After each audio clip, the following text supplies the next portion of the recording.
Hi, welcome to Sruju channel. ಇವತ್ತಿನ ಆಸೆ ಧಾರಾವಾಹಿ episode ಹೇಗಿದೆ ನೋಡ್ಕೊಂಡು ಬರೋಣ ಬನ್ನಿ. ಅದಕ್ಕಿಂತ ಮೊದಲು ಯಾರು ನಮ್ಮ ಚಾನಲ್ನ ಹೊಸದಾಗಿ ನೋಡ್ತಾ ಇದ್ದರೆ, ಯಾರು ಸಬ್ಸ್ಕ್ರೈಬ್ ಮಾಡ್ಕೊಳ್ಳದೆ ನೋಡ್ತಾ ಇದ್ದರೆ ದಯವಿಟ್ಟು ಸಬ್ಸ್ಕ್ರೈಬ್ ಮಾಡ್ಕೊಳ್ಳಿ.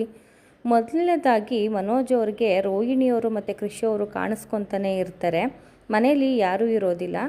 ಮನೋಜ್ ಅವರು ತುಂಬ ಹುಚ್ಚಿನ ಥರ ಆಡಿ ಮನೇಲಿರೋ ವಸ್ತುಗಳನ್ನೆಲ್ಲನೂ ಎತ್ತಾಕಿ ಮಮ್ಮಿ ಮಮ್ಮಿ ಅಂತ ಕೂಗಾಡಿ ಹೋಗಿ ರೂಮಲ್ಲಿ ಮಲ್ಕೊಬಿಡ್ತಾರೆ. ಕುಸುಮ ಅವ್ರ ಮನೇಲಿ ಮೀನಾ ಅವ್ರು ಇರ್ತಾರೆ. ಬಂದು ಕುಸುಮ ಅವರು ಟ್ಯಾಬ್ಲೆಟ್ ಹಿಡಿಯೇ ಅಂತ ಹೇಳ್ತಾರೆ. ನನಗೆ ಬೇಡ ಅಂತ ಹೇಳ್ತಾರೆ. ಕುಸುಮ ಅವ್ರು ಅದಕ್ಕೆ ಬೈತಾರೆ. ಬೆಳಿಗ್ಗೆ ಆದರೆ ತಿಂಡಿ ತಿನ್ನಲ್ಲ, ಮಧ್ಯಾಹ್ನ ಆದರೆ ಊಟ ಮಾಡಲ್ಲ, ಏನೇ ನಿನ್ನ ಕತೆ, ಸರಿಯಾದ ಟೈಮ್ಗೆ ಟ್ಯಾಬ್ಲೆಟ್ ತೊಗೊಳ್ಳಲ್ಲ ಅಂತ ಬೈತಾ ಇರ್ತಾರೆ. ಅಷ್ಟಕ್ಕೆ ಸೂರ್ಯ ಅವ್ರು ಬಂದು ಅತ್ತಮ್ಮ ಇವಳ್ದು ಊಟ ಆಯಿತಾ ಅಂತ ಕೇಳ್ತಾರೆ.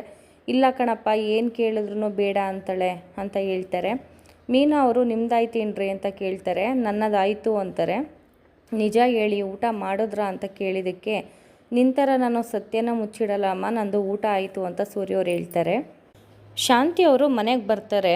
ಮನೆಗೆ ಬಂದು ವಸ್ತುಗಳೆಲ್ಲ ಬಿದ್ದಿರೋದನ್ನು ನೋಡಿ ಮನೋಜ ಅಂತ ರೂಮ್ಗೆ ಹೋಗ್ತಾರೆ. ಮನೋಜ್ ಅವರು ಮಲಗಿರ್ತಾರೆ. ಅವಳು ಹೊಟ್ಟೆ ಉರಿದೋಗ ನನ್ನ ಮಗನ್ನ ಈ ಸ್ಥಿತಿಗೆ ತಂದ್ಬಿಟ್ಲಲ್ಲ, ಅವಳನ್ನ ಮಾತ್ರ ನಾನು ಸುಮ್ಮನೆ ಬಿಡಲ್ಲ ಅಂತ ಬೈಕೊತಾ ಇರ್ತಾರೆ. ನನ್ನ ತಲೆ ಮೇಲೆ ಜೀರಿಗೆ ಇಟ್ಬಿಟ್ಲಲ್ಲ, ಇದು ಅವಳಿಗೆ ಅದು ಒಳ್ಳೇದಾಗಲ್ಲ ಅಂತ ಬೈಕೊಂಡು ನನ್ನ ಮಗನ್ನ ನಾನು ಸರಿ ಮಾಡೇ ಮಾಡ್ತೀನಿ ಅಂತ ಅಂದ್ಬಿಟ್ಟು ಹತ್ಕೊಂಡು ಹೊರಗಡೆ ಬರ್ತಾರೆ. ಶಾಂತಿ ಅವರು ಮತ್ತೆ ರೂಮ್ ಒಳಗಡೆ ಹೋಗಿ, ಬಾ ಮನೋಜ, ಇಲ್ಲಿ ಕೂತ್ಕೊಂಡ್ರೆ ನಿನಗೆ ಅವಳು ಕಾಡ್ತಾನೆ ಇರ್ತಾಳೆ, ನಮ್ಮ ಜೊತೆಯಲ್ಲೇ ಬೆರೆಯೋ, ಮನಸ್ರ ಜೊತೆಗೆ ಓಡಾಡು, ಇದು ಮಾಡು, ಭ್ರಮೇಲಿ ಬದುಕಬೇಡ ನೀನು ಅಂತ ಹೇಳ್ತಾ ಇರ್ತಾರೆ. ಇಲ್ಲ, ನಾನು ಎಲ್ಲೂ ಬರಲ್ಲ ಅಂತ ಹೇಳ್ತಾರೆ. ಬಾ, ನಿನಗೆ ಉಪ್ಪಿಟ್ಟು ಮಾಡ್ಕೊಡ್ತೀನಿ ಬಾ ಅಂತ ಹೇಳ್ತಾರೆ. ನನಗೇನೂ ಬೇಡ, ನಾನು ನೆಮ್ಮದಿಯಾಗಿರಬೇಕು, ಒಬ್ಬನೇ ಇರಬೇಕು, ಹೋಗು ಅಂತ ಹೇಳ್ತಾರೆ ಮನೋಜ್ ಅವರು.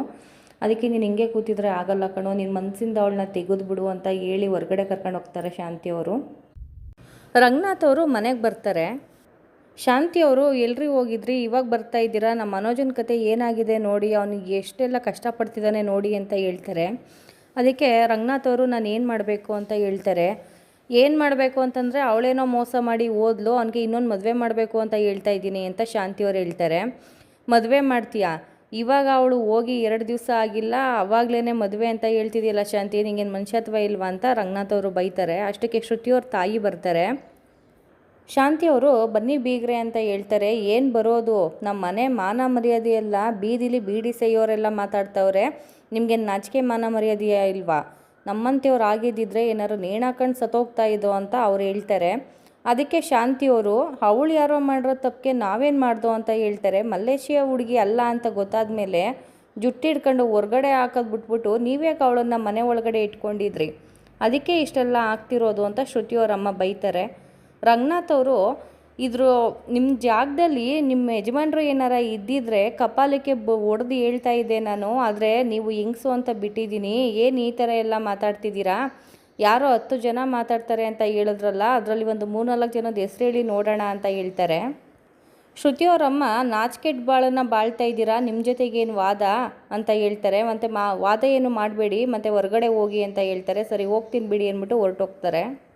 ಶಾಂತಿಯವರು ರಂಗನಾಥ್ ಅವ್ರನ್ನ ನೋಡ್ರಿ ಎಲ್ಲರೂ ಹೇಗೆ ಮಾತಾಡ್ತಿದ್ದಾರೆ ನಮ್ಮನ್ನು ಅಂತ ಹೇಳ್ತಾರೆ. ರಂಗನಾಥ್ ಅವರು, ಪ್ರಾರಬ್ಧ ಕೇಳಿಸ್ಕೊ ನೀನೇ, ನಾನೇನು ಕೇಳಲಿ, ಆ ನಾಗಿಣಿನ ನೀನು ತಾನೇ ಕಾಲು ತೊಳೆದು ಮನೆ ಒಳಗೆ ಕರ್ಕೊಂಡು ಬಂದಿದ್ದು, ಈಗ ಎಲ್ಲರ ಕೈಲೂ ಅನ್ನಿಸ್ಕೊ ಅಂತ ಹೇಳ್ತಾರೆ.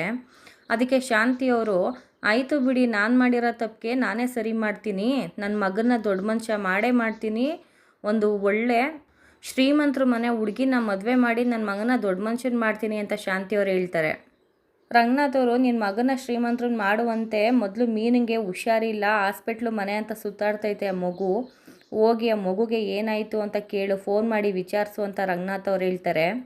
ಶಾಂತಿಯವರು, ಅವಳಿಗೆ ಏನಾರು ಆದರೆ ನನಗೇನಾಗಬೇಕು, ಹಿಂಗಾರು ಅಲ್ಲಿ, ನಾನಂತೂ ಏನೂ ಕೇಳಲ್ಲ ಅಂತ ಶಾಂತಿಯವರು ಬೈತಾರೆ. ರಂಗನಾಥ್ ಅವರು, ನೀನು ಹುಟ್ಗುಣನೇ ಹಂಗೈತೆ ಬಿಡು, ಏನೂ ಮಾಡೋಕ್ಕಾಗಲ್ಲ ಅಂತ ಹೇಳಿ ಬೈದು ಹೊರಟೋಗ್ತಾರೆ. ಸೂರ್ಯ ಅವರು ಮೀನಿಗೋಸ್ಕರ ಜ್ಯೂಸ್ ಮಾಡ್ತಾ ಇರ್ತಾರೆ. ಸಂತೋಷ್ ಮತ್ತು ಪೂಜೆ ಅವರು ಅಲ್ಲಿಗೆ ಬರ್ತಾರೆ.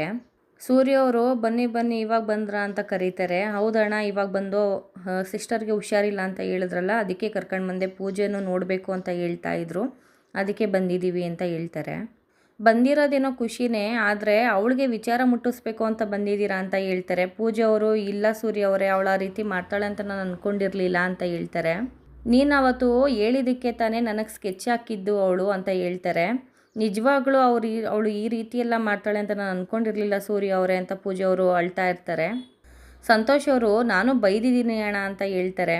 ಸೂರ್ಯ ಅವರು ಮೀನನ್ಗೂ ಈ ಸತ್ಯ ಗೊತ್ತಾಗಿತ್ತು, ನನಗೂ ಮೊನ್ನೆನೇ ಅಪ್ಪ ಗೊತ್ತಾಗಿದ್ದು, ಅವಳಿಗೂ ಗೊತ್ತಾಗಿದೆ ಅಂತ ಹೇಳ್ತಾರೆ. ಅದಕ್ಕೆ ಪೂಜೆ ಅವರು, ಸೂರ್ಯ ಅವರೇ ನನಗೆ ಏನು ಬೇಕಾದರೂ ಹೇಳಿ, ರೋಹಿಣಿ ನನ್ನ ಫ್ರೆಂಡು, ಆದರೆ ಮೀನನಿಗೆ ಮಾತ್ರ ಏನು ಬೈಬೇಡಿ ಅಂತ ಹೇಳ್ತಾರೆ. ನಾನು ಮುಚ್ಚಿಡೋದಕ್ಕೆ ಒಂದು ಕಾರಣ ಇದೆ, ಅವಳು ನನ್ನ ಫ್ರೆಂಡು ಅಂತ. ಆದರೆ ಮೀನ ಮುಚ್ಚಿಡೋದಕ್ಕೆ ಕೃಷಿಯನ್ನೂ ಸಾಯಿಸ್ಬಿಟ್ಟು ತಾನೂ ಸತ್ತೋಯ್ತೀನಿ ಅಂತ ಎದುರಿಸಿದ್ಲು. ಅದಕ್ಕೆ ಅವಳು ವಿಚಾರ ಮುಚ್ಚಿಟ್ಟಿದ್ದು ಅಷ್ಟೇ, ಮೀನಂದು ಏನೂ ತಪ್ಪಿಲ್ಲ ಅಂತ ಹೇಳ್ತಾಳೆ. ಸೂರ್ಯ ಅವರು ಇವಾಗ ಎಲ್ಲ ಗೊತ್ತಾಯ್ತಲ್ಲ, ಇವಾಗ ಅವಳು ಸಾಯಲ್ವಾ ಅಂತ ಹೇಳ್ತಾರೆ. ಪೂಜಾ ಅವರು, ನಿಮಗೆ ಇನ್ನೂ ರೋಹಿಣಿ ಬಗ್ಗೆ ಗೊತ್ತಿಲ್ಲ, ನಿಮಗೆ ರೋಹಿಣಿ ಸುಮ್ಮನೆ ಇದ್ದಾಳೆ ಅಂತಂದರೆ ಅವಳಿಗೆ ಹೆಲ್ಪ್ ಮಾಡೋಕ್ಕೆ ಇನ್ಯಾರೋ ಇದ್ದಾರೆ ಅಂತ ಅರ್ಥ ಸೂರ್ಯ ಅವರೇ ಅಂತ ಹೇಳ್ತಾರೆ. ಇಲ್ಲಿಗೆ ಇವತ್ತಿನ ಎಪಿಸೋಡ್ ಮುಕ್ತಾಯವಾಗುತ್ತೆ. Thank you for watching.